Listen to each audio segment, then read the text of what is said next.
Representing Jordan is MEI's longtime friend, His Excellency Ayman Safadi. He is the Deputy Prime Minister and Minister of Foreign Affairs and Expatriates of Jordan.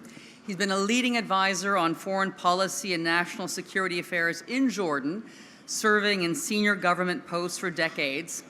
He was appointed Deputy Prime Minister in 2020 for a second time, having served that same position earlier in his career. Mr. Safadi has also served as an advisor to His Majesty King Abdullah and a spokesman for the government. He's been a member of the Jordanian Senate, where he's presided over many committees, and these are just some of his leadership posts. He'll be in conversation today with Rena Abtar. Rena is the presenter of the Washington Report program on Al-Sharq News. She's a veteran broadcaster and reporter with more than 15 years of experience covering congressional affairs and politics in D.C. She also works as the chief correspondent of Al-Sharq Al-Awsat newspaper. I would like to invite His Excellency and Ms. Rena Abtar to the stage for their chat.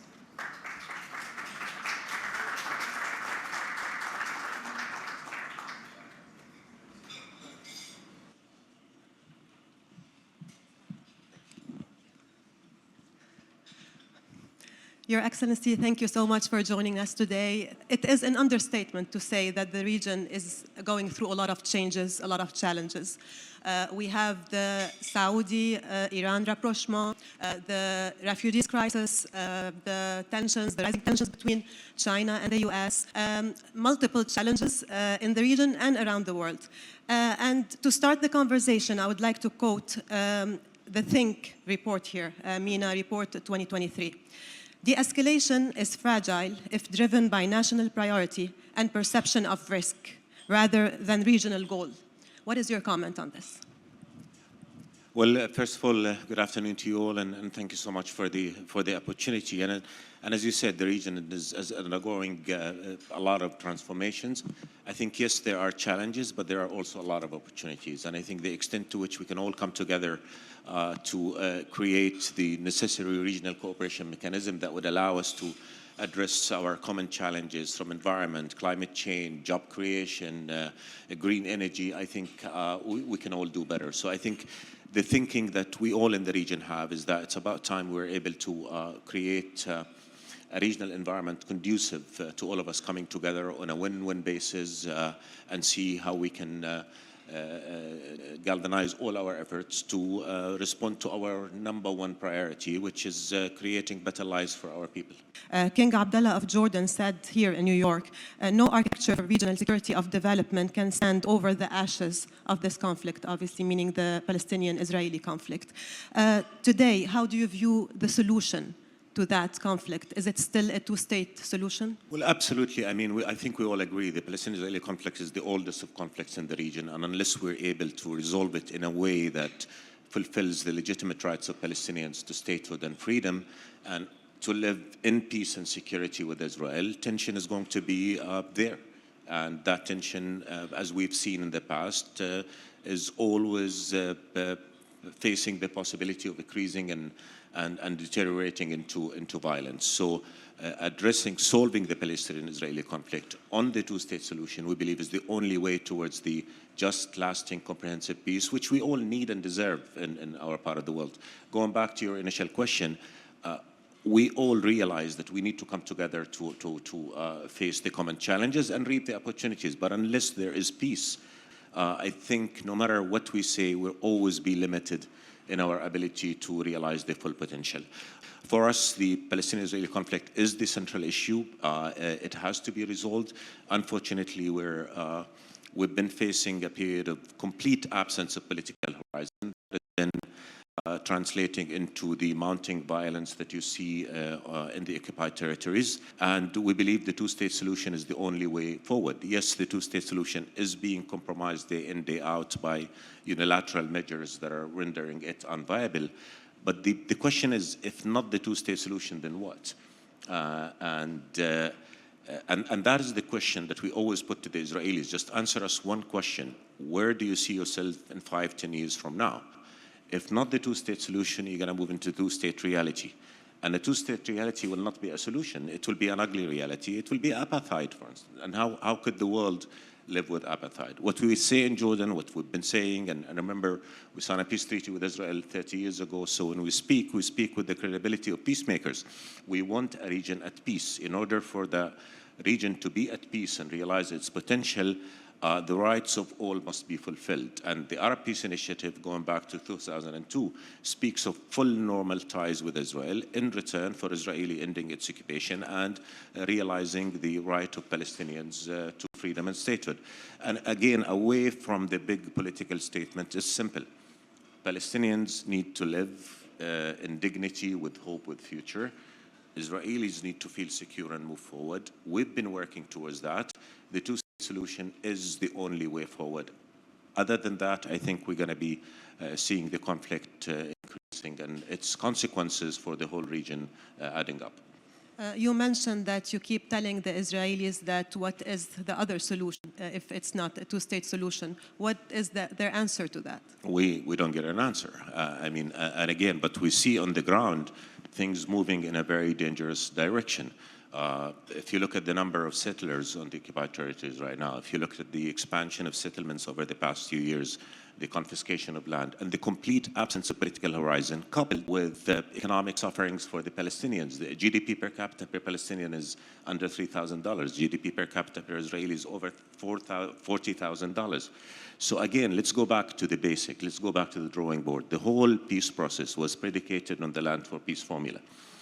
Live and let live. Israel gets full Arab recognition and full security guarantees and becomes fully integrated into the region in return for the Palestinians realizing their legitimate right to freedom and statehood on the basis of June 4, 1967, with occupied Jerusalem as capital, to live in peace and security with the Israelis so that we can all come together and reap the high potential that the region offers in terms of achieving prosperity for our people, instead of creating jobs.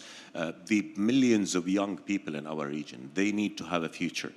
And if I go back to the occupied Palestinian territories, what do you tell a young Palestinian boy or girl growing up with no future to look forward to, no horizons, no food on the table, no hope for good education, for statehood, for freedom? What do you tell him and her? I think that is the question. Let's simplify and away from big, political kind of issues.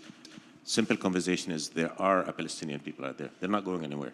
They deserve to live in peace. Unless they live in peace, we're going to continue to grapple with a conflict that has denied our region for decades the ability to move forward and realize the aspirations of its peoples. Last question on this topic before we move to Netanyahu today. There's a lot of tension in the relationship between Jordan and Netanyahu. How do you look at this relationship today, now that he's back? Look, Israel is there. We're here. We have a peace treaty. Our peace treaty, again, was realized within the context of regional comprehensive peace. We're going to continue to work for that. We talk, obviously, we engage with the Israelis with a view to making sure that we create horizons and move towards a solution. We agree and we disagree on a lot of issues. Obviously, we're extremely alarmed by Israeli policies. Again, there are bilateral issues which we're engaging in to really try and show what is it that we can do together when we have that peace. There is the overall dimension which you can never sort of isolate any bilateral relation with Israel from. And I think if history has shown anything, with all the peace treaties that have been signed with Israel, we all go back to the core issue, the Palestinian-Israeli conflict. How could you imagine we sing across from each other talking about economic cooperation when there's people being killed on the streets of Jerusalem or in the streets of the West Bank? So again, our point of departure is let's all come together in working for a Middle East at peace, a Middle East of promise, a Middle East of hope. And the only way to do that is to achieve a Palestinian-Israeli solution on the basis, as I said, of the two-state solution, which we see no alternative to going forward. Obviously a related issue is the refugees crisis. You called for an increase of the funding of UNRWA. I know that I understand you have some news regarding the US funding. First of all, UNRWA has been suffering chronic deficit funding that is denying it its ability to provide the vital services it provides to over 5 million refugees. And if I may just quote from His Majesty's address to the General Assembly this week, is that we want to make sure that the blue flag of the UN continues to fly over schools in Gaza. We don't want the black flag of hate. UNRWA, as the Secretary General Guterres said yesterday, is a very bright spot. It needs to be preserved. Letting UNRWA down is letting millions of Palestinians, refugees down. It means, and as I said in the conference that we and Sweden put together to rally support for UNRWA, UNRWA means food on the table for families that would otherwise go hungry. It is a classroom for young boys and girls who would otherwise be denied the right to education. It's medicine for sick people who would otherwise succumb to disease. So UNRWA is doing a job that nobody else has been able to do. We've seen that during the war in Gaza, during the Jenin. We need to preserve it. To do so, we need to make sure it does continue to have funding, predictable long-term funding, because yesterday's conference, it got us enough funding to see the agency through October. But we're all wondering what's going to happen in November. And as we keep saying, we don't want, can you imagine the uncertainty for Palestinian families and boys and girls in June, not knowing whether they're going to have a classroom to go to in September because funding is not there. The US is a major donor of UNRWA. It has resumed funding. Its funding, I think, exceeded $300+ million last year. Yesterday, they announced another $73 million. That is very, very important, and we really value that, and we really value the support that's giving to UNRWA from all our partners, but that problem persists. We need more sustainable, more predictable, long-term funding. And again, investing in UNRWA is investing in a future of hope, investing in security, investing in dignified lives for people who deserve it. A quick question about UNRWA. There's a holdup in Congress by some senators. There used to be, and I think Senator Risch is still holding up some amount because of the Taylor Force Act. Are you having any conversations with the senator to try to get that hold? As I said, Americans' resumption of funding to UNRWA has been very consequential in ensuring that the agency meets its needs.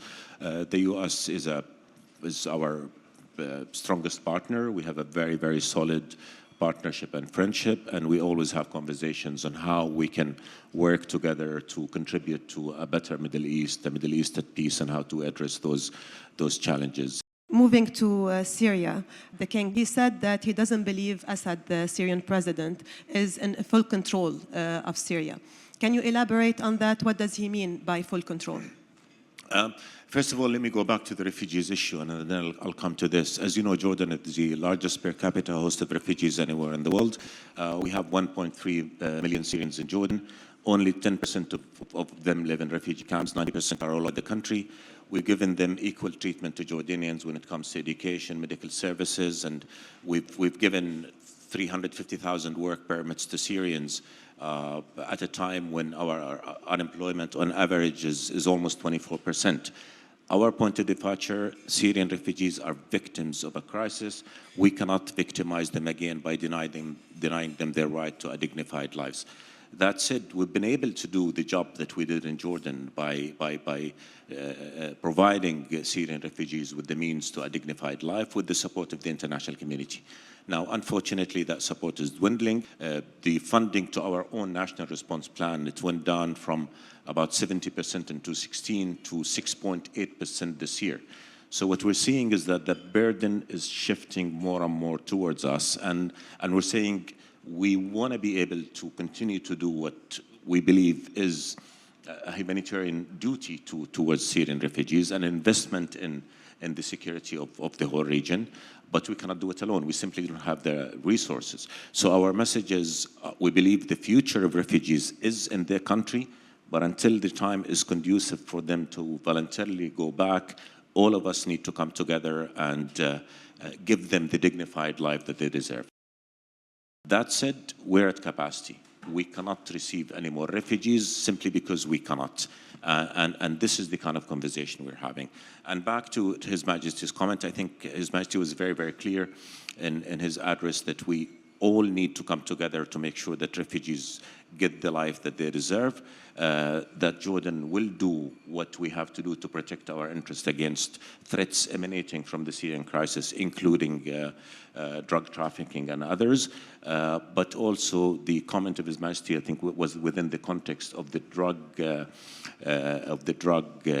trafficking issue. And I think, as the Syrians would say, the Syrian government is not in charge of all its territories when it comes to being able to govern their country. So I think that comment was in the context of Syria not being in charge of all its territory as a result of 12 years of conflict that created realities which you all know.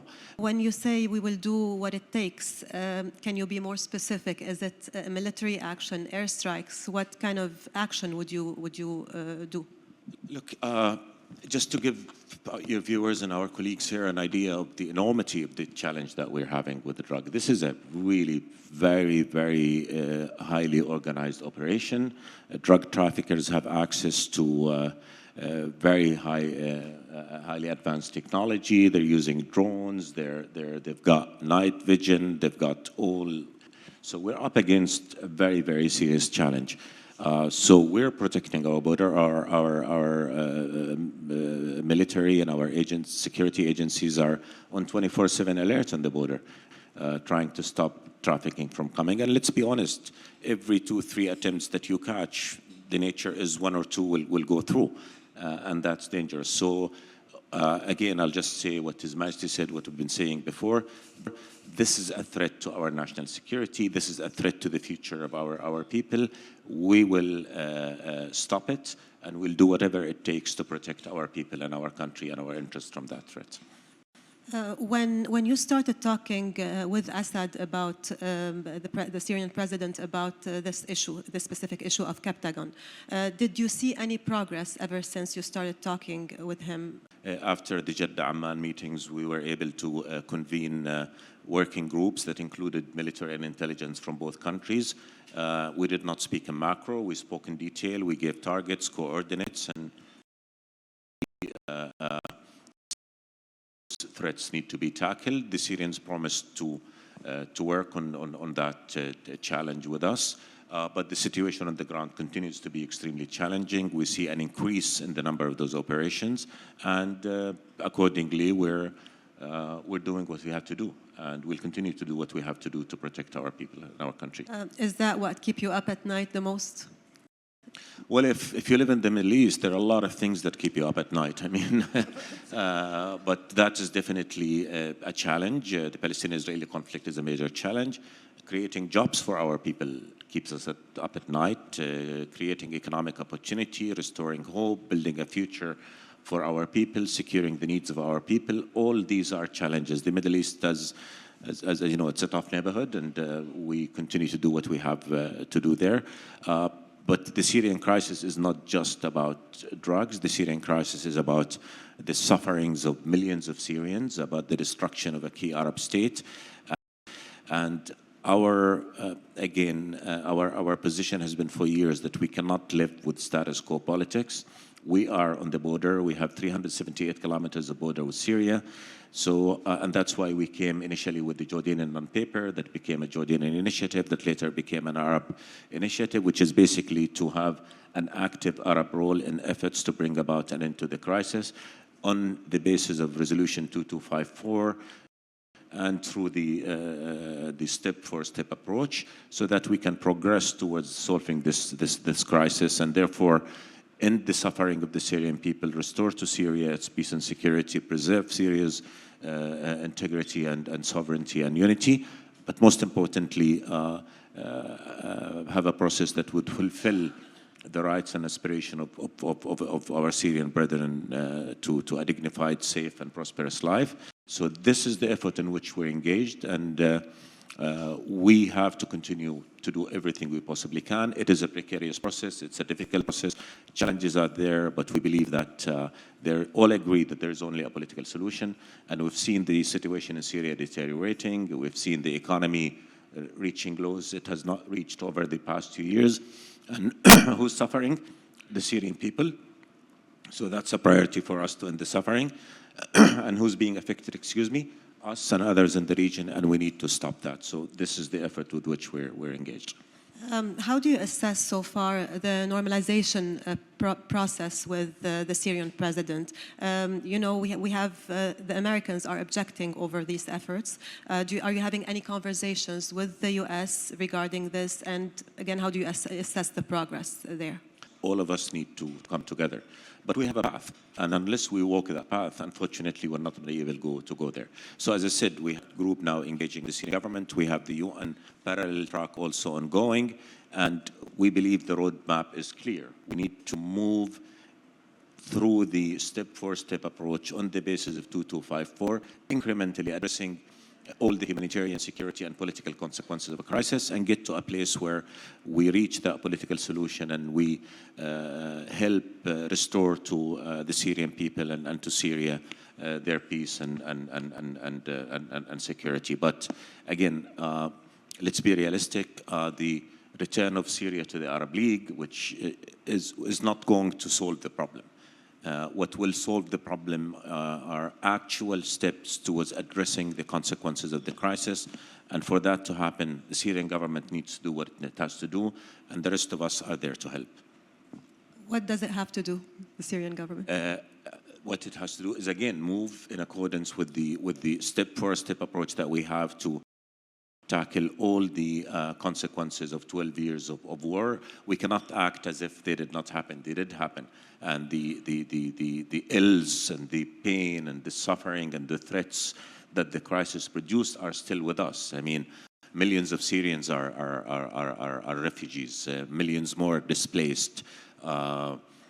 We've seen terrorist groups emerging in Syria. Now we're seeing drug trafficking.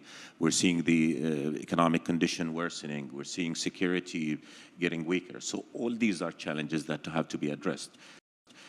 So that's what we need to do, is we need to engage in a meaningful, impactful, excuse me, serious effort to address all those consequences against the term of reference, which has the consensus of the whole world, which is Resolution 2254.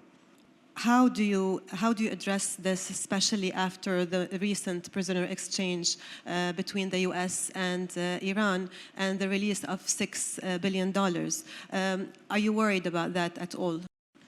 Look, we're worried about a regional situation where peace, stability, security still evade us, where challenges continue to mount. I mean, the US-Iranian deal was a deal that was within the limits of its specific sort of requirements. But all in all, what we say in Jordan, what I think what all Arab countries say is that our region has enough tension, our region has enough crises, we don't want more. All of us want good relations with Iran, relations based on good neighborly relations, non-intervention in the affairs of the others, respect for the sovereignty of other states.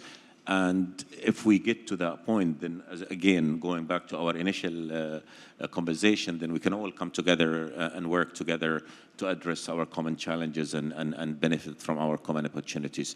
So what we want is to get to those relations. To get to those relations, we have to address the causes of tension. We cannot, again, act as if they don't exist. The reason why we have tension with Iran is that because there are certain policies and practices that led to that. Getting to a stage where we have good relations with Iran will require that we go through the process of addressing those causes of tension, which includes, again, interventionism in the region, among other practices that are known to all. So I'm going to try to be, I have more topics to discuss. So King Abdullah also mentioned the importance of engaging with Iraq to be able to also counter the Iranian influence. What does he mean by that, engage with Iraq? No, I mean, Iraq, again, is another Arab country that suffered tremendous challenges over the past decades. It is now in the process of rebuilding, having restored its stability, having achieved a very significant victory over terrorists who were a threat to Iraq and to all of us. So we need to be there for Iraq. Iraq's stability is key to regional stability. So we all need to be there to work with the Iraqis with a view to building more cooperation, with a view to supporting their reconstruction process and continue to engage with them in efforts to defeat terrorism. That's why we have the trilateral mechanism, Jordan, Egypt, and Iraq. That's why our brethren in the Gulf are also engaging with Iraq. Iraq is on the right path. We need to help. So a question about the gas line with Lebanon, gas and electricity line. Where is that now? I know that you recently said that the government, the Lebanese government, has to have reforms. These are two projects. One was the provision of electricity, solar electricity from Jordan to Lebanon through Syria, and we concluded negotiations over that, and we actually signed agreement about a year ago. But in order for that agreement to go into implementation, Lebanon need to work out some issues with the World Bank. So as far as we're concerned, we're ready just to switch a bottom electricity. We'll go to Lebanon. It's not the Caesar Act sanctions that is holding it up? No, what is holding this is an agreement between Lebanon and the World Bank, and we have again engaged with our U.S. partners a long time ago over that. And the U.S. position was, once that agreement is there, we'll be able to do that. The gas line is also, which would bring gas from Egypt through Jordan, Syria, into Lebanon. Also another project that awaits finalization of those components. We believe that important projects. We believe that if we're able to provide our Lebanese brethren with electricity, that would help address at least a small part of their challenges. We're ready to go, but I think now we need to see Lebanon, World Bank working out their agreement so that we can move on.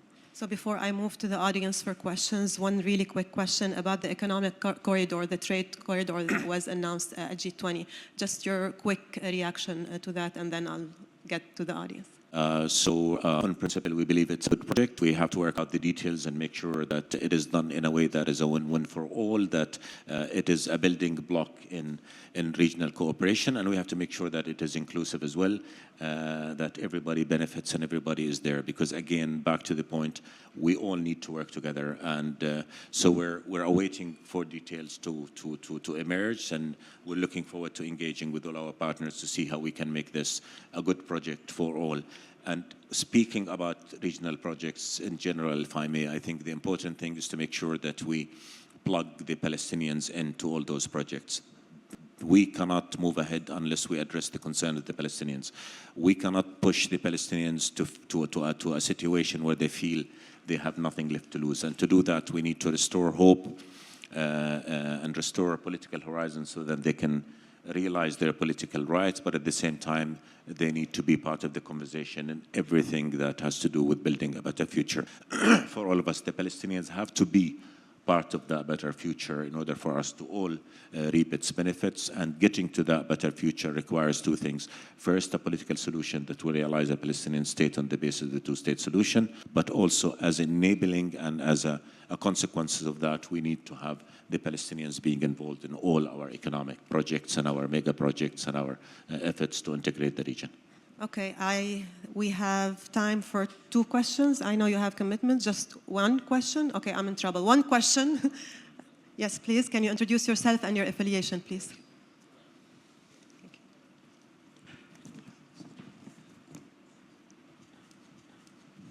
My name is Yassine Najjar. I'm Chief Editor in Madar News. And I want to thank you. Thank King Abdullah and the Prime Minister, Dr. Safadi. You guys, you did a very good job for Syria. And I have the question right now. In Syria, they have some wave mighty gonna come to Jordan.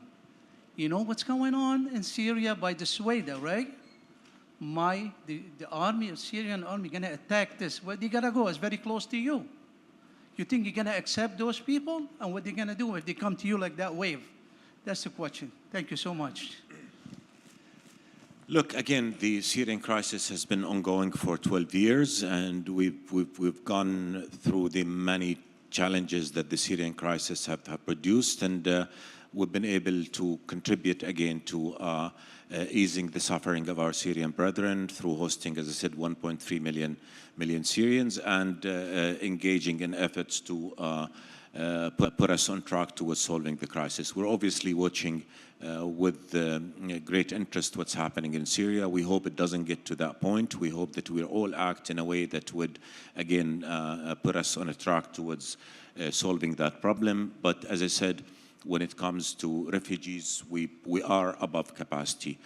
Refugees is an international responsibility. It cannot be the responsibility of host countries alone. So our approach to the Syrian crisis over the past 12 years have been predicated on two pillars. One, helping Syrians, helping Syria, and number two, protect our interests, protect our national security. So going forward, these will be the two guiding principles as well. How to help the Syrian people, how to help Syria, and also how to protect our own from the consequences of the crisis.